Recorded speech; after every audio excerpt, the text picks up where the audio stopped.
Hi guys, ചിലപ്പോഴൊക്കെ ദൈവം നമ്മളെ ഒന്ന് പരീക്ഷിക്കുമല്ലേ?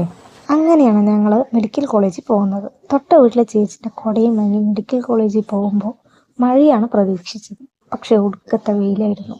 അങ്ങനെ അച്ഛനും ഞാനും കൂടിയാണ് ഹോസ്പിറ്റലിൽ പോകുന്നത്. നമ്മുടെ പാലക്കാട് പുതിയ മെഡിക്കൽ കോളേജ് ദൂരെ നിന്ന് കാണുകയല്ലാണ്ട് അതിനുള്ളിൽ ഞാൻ ഇതുവരെ കയറിയിട്ടുണ്ടായിരുന്നില്ല. പക്ഷെ ഇന്നൊക്കെയും ചേർത്തി 3-ാം തവണയാണ് കയറുന്നത്. ആദ്യത്തെ ദിവസം ഭയങ്കര കൺഫ്യൂഷൻ ആയിരുന്നു കേട്ടോ. ഹോസ്പിറ്റലിൽ പോയപ്പോൾ എവിടെ പോകണം, ഏത് ഭാഗത്ത് പോകണമെന്ന്. പക്ഷേ 3-ാമത്തെ തവണ ആയതുകൊണ്ട് എല്ലാം ശീലമായ പോലെ. OPയിലേക്ക് നിന്നാൽ മുഷിയുന്ന തിരക്കുണ്ടായിരുന്നു കേട്ടോ. അതുകൊണ്ട് അച്ഛന് വലിയൊരു ബോർഡ് കണ്ടില്ലേ, ഏതൊക്കെ ഡോക്ടർ ഏതോ ദിവസങ്ങളിലുള്ളതാണെന്നാണ് അതിൽ എഴുതിയിരിക്കുന്നത്. ഇത് മുഴുവനും വായിച്ചെടുത്തിട്ടും നമ്മളുടെ OP എടുക്കാൻ പോയ ആളെ കാണാനില്ല കേട്ടോ, അച്ഛനെ. അങ്ങനെ ടോക്കൺ നമ്പറും വെയിറ്റ് ചെയ്തിരിക്കാൻ ഒരുപാട് ആൾക്കാരുണ്ട്. അങ്ങനെ വെയിറ്റ് ചെയ്ത് ഞാനും കുറച്ച് ആൾക്കാരും മാത്രം അവിടെ ഉള്ളൂ കേട്ടോ. ഒരു ടെസ്റ്റും കഴിഞ്ഞ് 2-ാം തവണ കാണിക്കാൻ വേണ്ടി ഇരിക്കുകയാണ് കേട്ടോ. പക്ഷെ ഞാൻ എൻ്റെ കൈകളിലേക്ക് നോക്കുമ്പോൾ കൈ വരയ്ക്കുന്നുണ്ടായിരുന്നു. എന്താണ്, വിശന്നിട്ട് വയ്യ.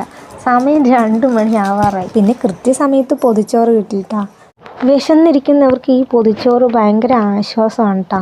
പൊതിച്ചോറ് ഒരു രക്ഷയുമില്ല, എല്ലാം അടിപൊളി ടേസ്റ്റ്. അങ്ങനെ അച്ഛനും ഞാനും ഭക്ഷണമൊക്കെ കഴിച്ച് ഹോസ്പിറ്റലിൽ നിന്ന് വീടെത്താറാകുമ്പോൾ സമയം 3 മണി. ഇന്നാണെങ്കിൽ നല്ല വെയിൽ. കുട വാങ്ങിയത് വെറും വേസ്റ്റായി. ഓർമ്മയോടുകൂടി തൊട്ട വീട്ടിൽ നിന്ന് വാങ്ങിയ കുട അതേപടി തിരിച്ചു കൊടുത്തു കേട്ടോ.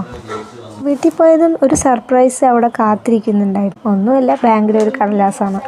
അങ്ങനെ വീടെത്തുമ്പോഴാണ് നമ്മുടെ സ്വർഗം. അപ്പോൾ ഇത്രയേ ഉള്ളൂ. വീഡിയോ ഇഷ്ടപ്പെട്ടാൽ ലൈക്ക്